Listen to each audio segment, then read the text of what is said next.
Look 19:28-48 येशूचा यरुशलेमेत जयोत्सवाने प्रवेश. ह्या गोष्टी सांगून तो वर यरुशलेमेकडे जात असताना स्वतः पुढे चालत होता. मग असे झाले की ज्याला जैतुनांचा डोंगर म्हणतात त्याच्या नजीक असलेल्या बेतफगे व बेथानी या गावांजवळ तो येऊन पोहोचल्यावर त्याने शिष्यांपैकी दोघांना असे सांगून पाठवले, तुम्ही समोरच्या गावात जा.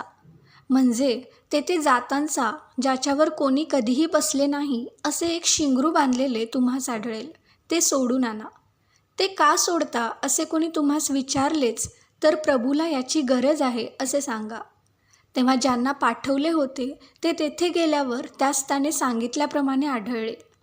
ते शिंगरू सोडित असता त्याचे धनी त्यांना म्हणाले, शिंगरू का सोडता?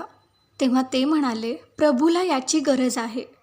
मग त्यांनी ते येशूकडे आणले आणि आपली वस्त्रे त्या शिंगरावर घालून त्यावर येशूला बसवले. आणि जसजसा तो पुढे चालला तसतसे लोक आपली वस्त्रे वाटेवर पसरीत गेले. तो जैतुनांच्या डोंगराच्या उतरणीवर पोहोचताच सर्व शिष्य समुदाय जी महत्कृत्य त्यांनी पाहिली होती त्या सर्वांमुळे आनंद करून उच्च स्वराने देवाची स्तुती करीत म्हणू लागले, प्रभूच्या नावाने येणारा राजा धन्यवादित असो.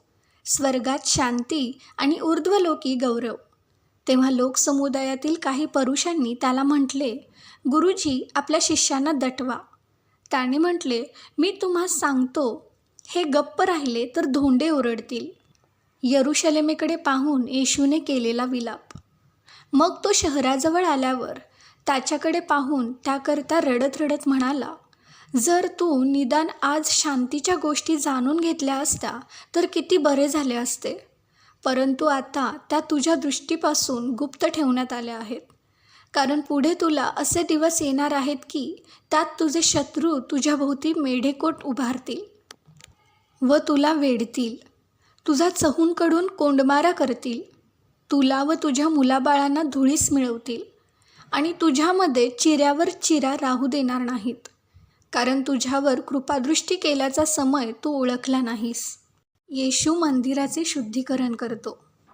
नंतर तो मंदिरात गेला व त्यात जे विक्री करीत होते त्यास तो बाहेर घालवू लागला आणि त्यांना म्हणाला, माझे घर प्रार्थनेचे घर होईल असा शास्त्रलेख आहे, परंतु त्याची तुम्ही लुटारूंची गुहा केली आहे. तो मंदिरात दररोज शिक्षण देत असे, पण मुख्य याजक, शास्त्री व लोकांचे पुढारी त्याचा घात करावयास पाहत असत. तरी काय करावे हे त्यास सुचेना, कारण सर्व लोक त्याचे मन लावून ऐकत असत.